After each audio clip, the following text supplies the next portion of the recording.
అందరికీ నమస్కారం. చంద్రబాబు గారికి నమ్మించి మోసం చేయడము వెన్నతో పెట్టిన విద్య. గతంలో వైఎస్ఆర్ కాంగ్రెస్ పార్టీ ప్రభుత్వం ఉన్నప్పుడు ఇదే చంద్రబాబు నాయుడు గారు బాదుడే బాదుడే అని చెప్పి పోస్టర్లు పట్టుకొని ప్రతి వీధికి తిరిగారు. ఇదే తెలుగుదేశం నాయకులు మీ భవిష్యత్తుకు గ్యారెంటీ, బాబు గారి షూరిటీ అని చెప్పి తిరిగారు.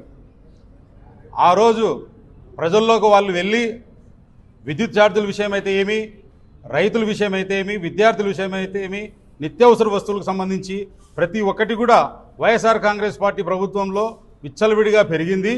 మా ప్రభుత్వం వస్తానే తగ్గిస్తామన్నారు, సంపద సృష్టించి ఇవన్నీ తగ్గిస్తామన్నారు. కానీ ఈరోజు జరుగుతున్న వాస్తవం ఏమిటంటే ఈ 6 నెలల కాలంలో చంద్రబాబు నాయుడు గారు మేనిఫెస్టోలో చెప్పింది ఏవి చేయక అంతకు మించి ప్రజలపై భారాన్ని వేసేందుకే ఆయన అడుగులు ముందుకేస్తున్నారు.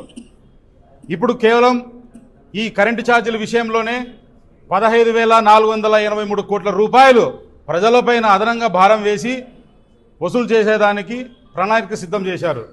ఈ విషయమై వైఎస్ఆర్ కాంగ్రెస్ పార్టీ అధ్యక్షులు మాజీ ముఖ్యమంత్రి వైఎస్ జగన్మోహన్ రెడ్డి గారి పిలుపు మేరకు మేము పెద్ద ఎత్తున ర్యాలీలు, ధర్నాలు చేయబోతున్నాము. ప్రజలు గమనించాలి, గతం వైఎస్ఆర్ కాంగ్రెస్ పార్టీలో మీకు ఏ విధంగా సంక్షేమం అందింది, ఈరోజు చంద్రబాబు నాయుడు గారు వచ్చిన 7 నెలల్లో ఏ విధంగా ఈ రాష్ట్రం పరిస్థితి ఉంది, మీ జీవన విధానంలో కూడా ఎటువంటి ఏం కోల్పోయారనేది కూడా ఈ ప్రజలు కూడా గమనిస్తున్నారు. నేను ఈ మాట ఎందుకంటున్నానంటే గతంలో ఎలక్షన్లకు వెళ్ళేటప్పుడు విచ్చలవిడిగా హామీ ఇచ్చారు. ఆ రోజు బాబు గారికి తెలీదా రాష్ట్ర ఆర్థిక పరిస్థితి తెలీదా? ఈరోజు కొత్తగా వచ్చి ఆయన రాష్ట్ర ఆర్థిక పరిస్థితి బాగలేదు కాబట్టి అన్నీ డిలే చేస్తబోతున్నామని చెప్తున్నారు. కానీ హామీ ఇచ్చేటప్పుడు ఏమైంది? మీరు 14 ఏళ్ళు ముఖ్యమంత్రిగా చేసిన వ్యక్తి, అనుభవం ఉండే వ్యక్తి, రాష్ట్రంలో కరెంటుకి ఏ విధంగా సర్చార్జెస్ ఉన్నాయి, అదేవిధంగా విద్యార్థులకు ఏం చేయాలి అని ప్రతి ఒక్కరికి తెలుసు. అదేవిధంగా మహిళలకు ఉచిత బస్సు అన్నారు, మా ప్రభుత్వం వస్తానే ఏర్పాటు చేస్తామన్నారు.